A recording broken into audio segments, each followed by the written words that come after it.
Hoje estamos recebendo aqui o Dr. Edilson, né, que é o médico que está sempre atendendo aqui a TV Litorânea, né? O Edilson Rodrigues Júnior está sempre conosco aqui falando sobre os assuntos, vários assuntos aqui da saúde aqui da nossa cidade. Primeiramente, doutor, mais uma vez, seja bem-vindo, boa tarde. Muito obrigado pela oportunidade e estaremos também aí respondendo as perguntas, assim como tentando elucidar todas as dúvidas que a gente tiver condições de responder. Muito bem, vamos começando já com a primeira pergunta. Temos visto aí, doutor, vários casos de acidente vascular cerebral, né?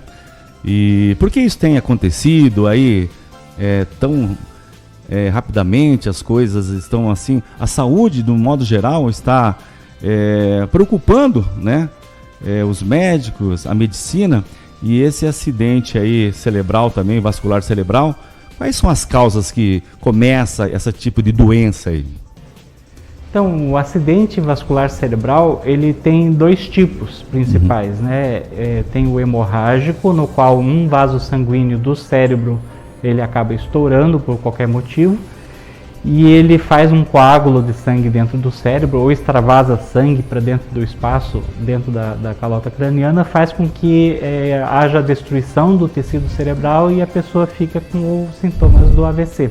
Certo. A segunda opção de AVC é o AVC chamado isquêmico, no qual um vaso sanguíneo se entope por qualquer motivo.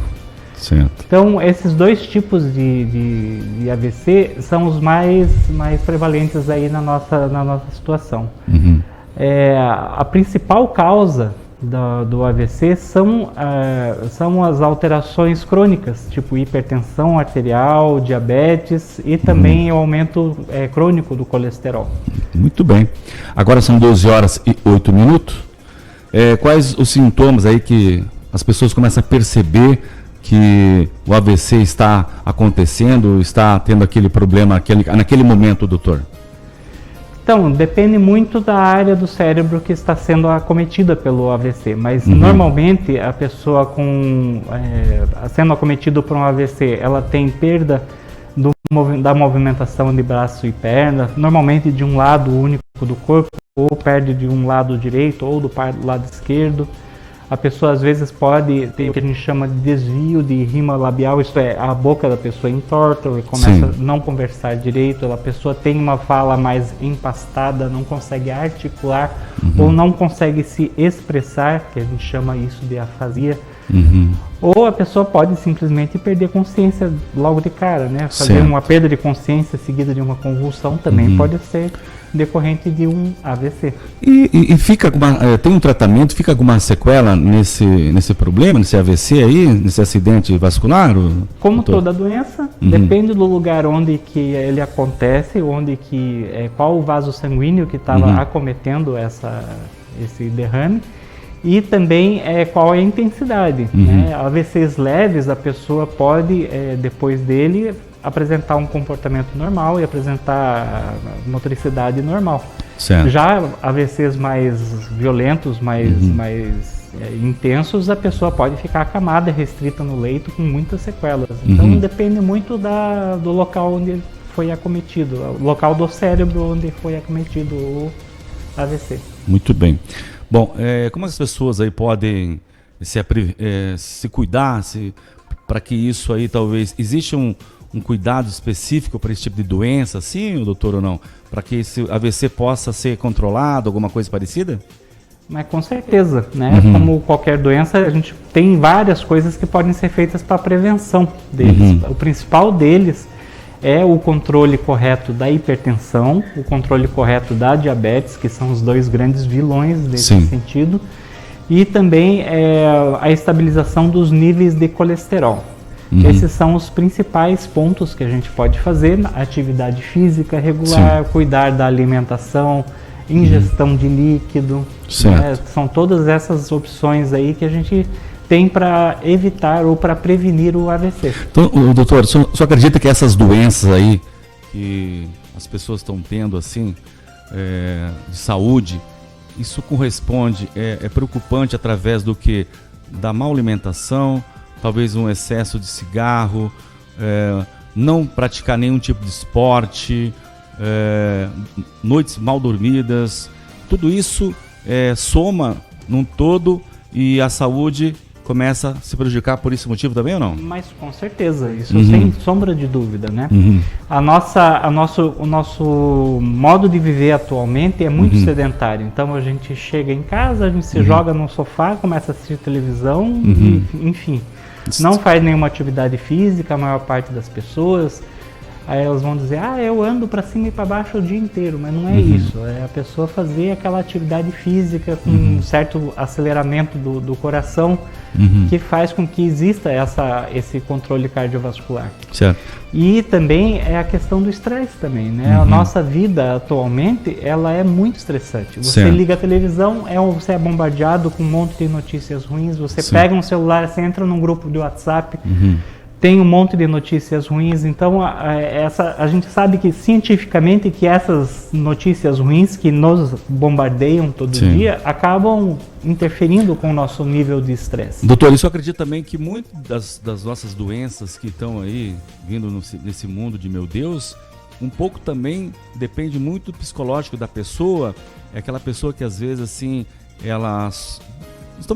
já estamos no século XXI e eu acredito que a doença também daqui para frente é o estresse, é a depressão que muitas pessoas, até os jovens, estão tendo, né?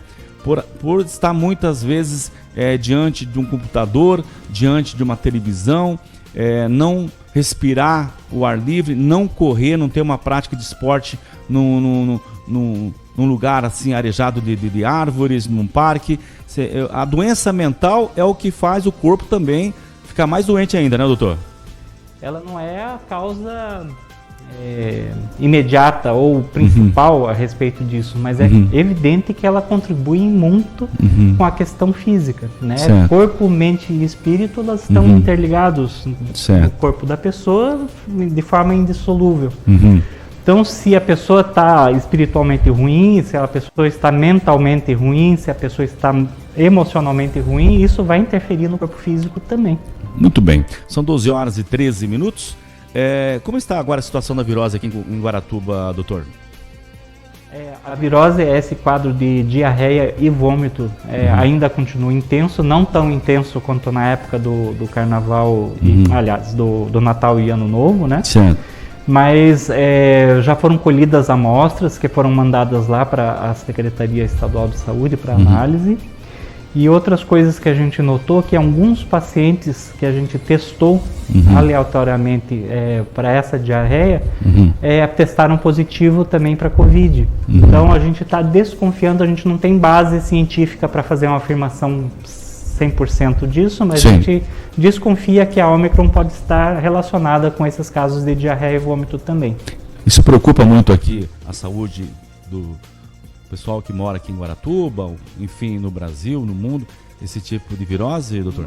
Com certeza. A gente sempre fica preocupado, principalmente pela sobrecarga do serviço de saúde, porque a gente tem um número limitado de médicos, o pronto atendimento e o hospital também tem um número limitado de pessoas que podem ser atendidas e infundidos soros naquele momento. E a quantidade de pessoas é imensa, é muita gente. Né? Fora as pessoas que nem procuram a unidade de saúde para se tratar. Então isso realmente é muito preocupante. Eu acredito, doutor, que fica agora uma confusão na cabeça da pessoa. Se ela está engripada, ela não sabe se é gripe, se é uma virose, se está com dor de cabeça, dor no corpo, ou é o Covid. É uma situação bem preocupante. Como que a pessoa, doutor, pode procurar uma unidade de saúde? Que tipo de sintomas de viroses ela vai perceber que tem que buscar ajuda, doutor? Olha, a princípio a gente teria que fazer o exame de todo mundo, né? Então existe até o centro de testagem sorológica ali para a questão do Covid, que está fazendo testagem com o teste rápido. Certo. Mas a gente sugere que as pessoas procurem o pronto atendimento se elas têm sintomas muito intensos, por exemplo, febre alta, dores pelo corpo intensas, diarreia que não para nunca, vômitos que a pessoa não consegue ingerir, não consegue se reidratar porque ela vomita demais, ou os sintomas respiratórios como tosse intensa, falta de ar, febre alta persistente, esses sintomas, é claro que a pessoa precisa realmente auxílio médico.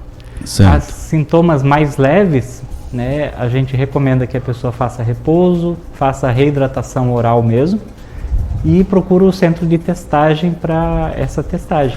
Doutor, testando positivo para essa Covid, essa nova variante aí, qual que é o encaminhamento que a saúde toma com o paciente? Qual que é a informação que eu vou ter testando positivo? Qual que é o caminho daí para frente a tomar? Então, depende de onde você fez o teste. Se você fez o teste no centro de testagem, ali na coluna dos fiscais, esse caso já vai ser automaticamente acompanhado pela vigilância epidemiológica. Então a vigilância já vai pegar o WhatsApp da pessoa, já vai fazer o monitoramento, ela já vai receber, se necessário, o atestado médico para o afastamento das suas atividades, já vai receber o termo de isolamento e tudo. No entanto, se ela fez a testagem em farmácias, por exemplo, ou testes outros particulares, então ela deve levar esse comprovante até o centro de testagem para realmente ser feita o acompanhamento. Se ela tiver com sintomas leves, é só levar no centro de testagem mesmo para fazer a notificação certinho e continuar fazendo o acompanhamento. Se ela tiver sintomas mais intensos como febre, falta de ar, tosse, enfim, qualquer sintoma que possa indicar um quadro mais agravado, ela deve procurar o pronto atendimento, que o setor respiratório vai avaliar e vai ver quais são os encaminhamentos que a pessoa vai precisar. Muito bem, doutor. Para a gente finalizar, eu tenho uma pergunta aqui da Ana, que é aqui do centro aqui de Guaratuba. Ela pergunta o que está acontecendo de muitas pessoas está aí com diarreia, dor no estômago.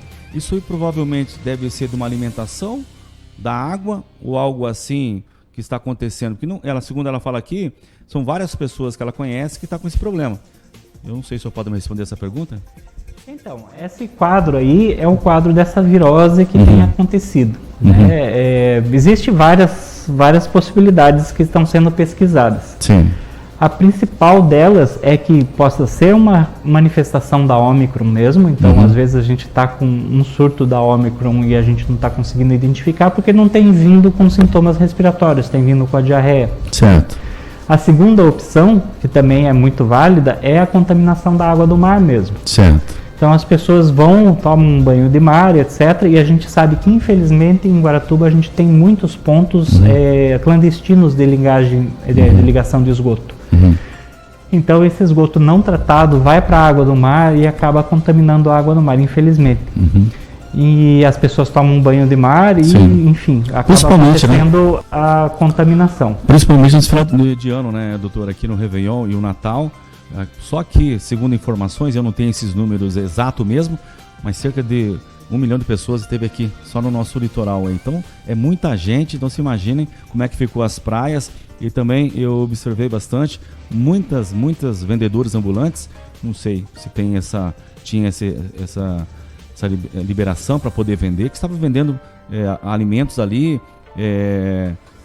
avulso, você olhava assim, tudo aberto, é complicado, né, doutor? Eu acho que eu vi ali pernil sendo feito uma ceia ali na praia, eu não sei onde que estava ali uma saúde, os cuidados que eles estavam tomando, se eles tinham um CNPJ para poder sair, mas isso é outro papo para outro dia. Agora, eu acredito que essa situação que nós estamos passando hoje, devido à alimentação, talvez consumida ali até mesmo a praia, né, doutor? Então, essa questão dos ambulantes realmente é uma questão nevrálgica mesmo. O que é necessário, o que é essencial é que exista uma educação higiênica para essas pessoas. É claro, as pessoas, a gente está vivendo um momento no país onde a gente está em uma recessão violenta. Então as pessoas estão desempregadas, elas precisam de dinheiro, elas precisam se sustentar. Claro. E daí acabam fazendo esse tipo de comércio, só que acaba que ela faz esse tipo de comércio, mas não tem o conhecimento técnico de fazer uma higiene, de fazer uma lavagem das mãos ou de cuidar daquele alimento até a hora do consumo. Então é necessário fazer um trabalho de educação para essas pessoas, realmente. Muito bem. Doutor, eu quero mais uma vez agradecer a sua presença. né? Sempre atendendo aqui a litorânea, trazendo as informações da saúde. Isso ajuda muitas pessoas que estão nesse momento assistindo o Jornal da Litorânea. Gostaria já desejar um ótimo ano para o senhor aí, com muita saúde, né? E as suas considerações ao Jornal da Litorânea também. Pois eu sempre agradeço também a oportunidade de estar aqui para esclarecer as dúvidas e passar alguma coisa do que está acontecendo com a nossa cidade.